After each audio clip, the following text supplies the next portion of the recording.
Yeah, think positive. Yeah, it's you have to. Otherwise you get nuts. You get nothing. Yeah, and you get nuts. Yeah. Yeah. Yeah. So that brings me up. I have to go there. Groundhog Day. I have to go there. Since Groundhog Day, you are a well known face and name. Have you ever wished there would have been a part two of Groundhog Day? It's hard to say. If it would all depend on the script. And in Hollywood, a place that is notorious for part twos and part threes, the weakness has always been the script, because generally what they do is they try to sing the songs of what worked best in the first movie, and they don't really have any real plot to move into the second. So that's a whole thing of art. That's a whole thing. And so I think it's good. I think it's good the way it was. Groundhog Day was a very unusual movie to make. No, no, no, no. Is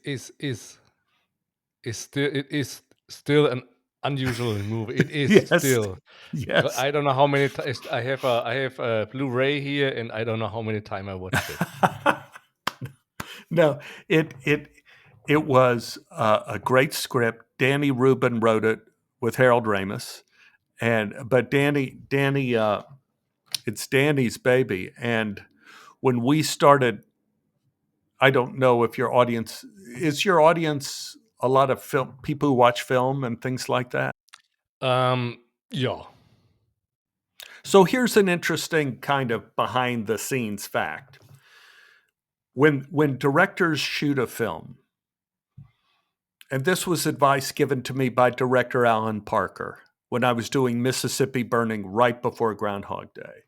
He said, the most important film you shoot as a director is what you shoot during the first week. First week. Because that is the footage that all the backers, studio executives, everybody are going to watch every frame of everything that was shot the first week to see, is this a movie? Is this going to be successful? Uh, is it funny? Does it work? Are they wasting our money? Are they And they'll, if it doesn't work out, they will pull the plug. They will pull the plug on the movie and say, movie's done.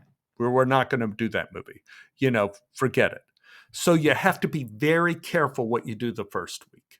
So first day, I was shooting first shot, first day. It was very scary.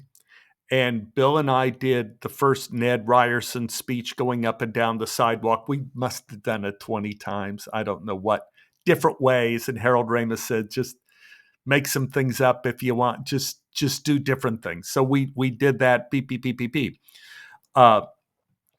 Groundhog Day was unique because it's a repetition of the same day. So that means the weather had to be the same. And we're shooting outside of Chicago. So we had sun, rain, snow, sleet, hail. We did everything. So Bill Murray and I, we had to shoot those scenes we shot the first day whenever the weather would change. Like the sun would come up, Harold Ramis said, everybody back to Main Street. Let's shoot the Bill and Ned scene again. Let's shoot it again. So we shot it in every weather condition, all that stuff. And then and we shot some important scenes of course, with Andy and the beginning of that relationship. So people who are going to back the film are going to see, okay, here's Ned and Bill. Okay, we got comedy, we have romance. And then it was near the end of the week, it was a lot of scenes of Bill acting crazy, just alone in his room when he realizes he has no consequences in his life and he can do whatever he wants. So it's Bill like playing electric guitar on the bed. Okay, stop that. Bill shaving his head bald, shaving his head bald. Bill with a huge do with a beard and mustache, because of course he has all the time in the world to change his appearance. All this stuff. And Harold, that sequence of things, I want to say, took about 2 or 3 days to shoot all that because Bill has to change costume and makeup and all that stuff has to be shot and And that reshot, that was all in the first week. all in the first week. And then Harold Ramis throws it away, throws a lot of that footage away of Bill going crazy. And I'm having lunch with Harold Ramis the second week we're shooting. And he says, we're changing everything. We're changing everything. We have to decide what story we're telling. It's probably one of the reasons why the movie's so good. He says, it is not a story about Bill being crazy and Bill being, disgruntled or what Bill does so well. That isn't what the story of the movie is. The movie is how we spend the time of our life. And so Danny and Harold Ramis started rewriting the entire script. And we were getting pages that were literally hot off the press. I mean, just printed. Here's the scene. And all of us would be getting around. And so the entire rest of the shoot had this fevered quality of both creativity and everybody being scared to death. Like, what are we doing? What am I doing in this scene? I don't know what I'm doing in this scene. What's happening? And the movie ended. I had no idea what it was like. I came back home to my wife and I think Robert was 3 years old then, back home. And I get a call after the end of the first week from Trevor Albert, who was our executive producer. And he said, Stephen, I think we have a hit. And I go, you do? You do? He goes, yeah. He says, usually films, when they open, have a standard rate of decline. But for Groundhog Day, we've had more people come to the theater each day. And now we've had more people come the second week and the third week. We're having more and more people coming to see this film. So it looks like it could be a hit. And I go, well, all righty then. We had no idea.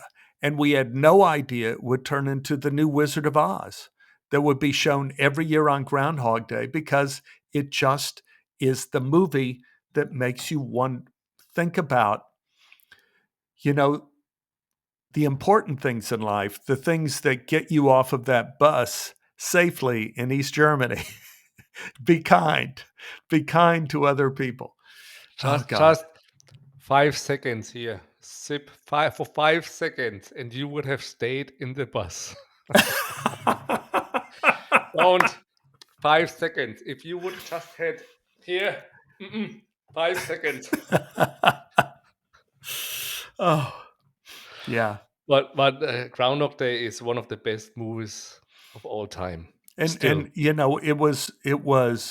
I think they had me go on the news here in Los Angeles. I forget which anniversary it was of Groundhog Day. I think maybe it was one of the early ones, like 10 or 15 years. And I remember the TV movie guy just said, like, you were in between shots, he goes, you better thank your lucky stars. This is the only time you're ever going to be on TV again. And I'm like, oh, okay. And then, we start in again. I'm supposed to be happy and peppy. I'm going like, well, thankfully, I look back now. The Groundhog Day is something, like 35 years old, or how old is it? 40 years? No, what is it? 32 years? Something. It's I think something. 32. It's something. And it's still going strong. And it's Yeah. because of the reasons and I'll tell you, one of the main reasons it's so great is Andy McDowell. I've watched that movie again and again and again. And Yeah, but what she, it's just not Andy McDowell. It's not. no, no, no, no, but I'm It's saying all of you. It's all all of of you. it is a team effort, but It's Andy Andy is McDowell is a perfect fit the gift of the to movie. to all of you. Yes, she is beauty, she is kindness, she is generosity, she is fair play. She is all those things that we aspire to. Bill that Bill doesn't have, and I'm just on my own orbit in that movie, like I'm, always trying to be liked, Ned, Needle Nose Ned.